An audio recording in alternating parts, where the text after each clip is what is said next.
దైవభక్తి గలవారమని చెప్పుకున్న స్త్రీలకు తగినట్టుగా సత్క్రియలు చేత తమ్ములు తాము అలంకరించుకొనవలెను. ఒకవేళ నేను మంచి భక్తురాలిని అని నువ్వు చెప్పుకొని నీ ఎడలా నువ్వు ఎలా ఉండాలంట? నీ సత్క్రియ అనుకువగా ఉండాలంట, స్వస్థ బుద్ధి గలవారై ఉండాలంట.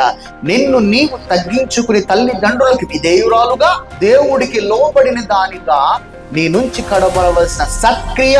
ఈ రోజున చూడండి, ఎదుటి వారిని కవ్వించే చూపులతో ఉంచున్నారు ఆడవారు. మగవారు కూడా అలాగే ఉన్నారు. ఒక్కసారి మిమ్మల్ని మీరు ప్రశ్న వేసుకోండి. ఈ రోజున మల్టిపుల్ రిలేషన్స్ ఎందుకు అవుతున్నాయో తెలుసా? ఈ అలంకరణ గురించే. ఈ ఆకర్షణ, ఈ టెంప్టేషన్, ఈ అట్రాక్షన్, ఈ మూడు ఏం చేస్తాయంట తెలుసా?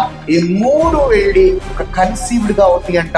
ఈ కన్సీవ్డ్ అయిన ఒక గర్భము ధరించి పాపముగా పిల్లోడిని కానీ ఆ పాపమే మరణానికి తీసుకుని వెళ్ళిపోతుందంట.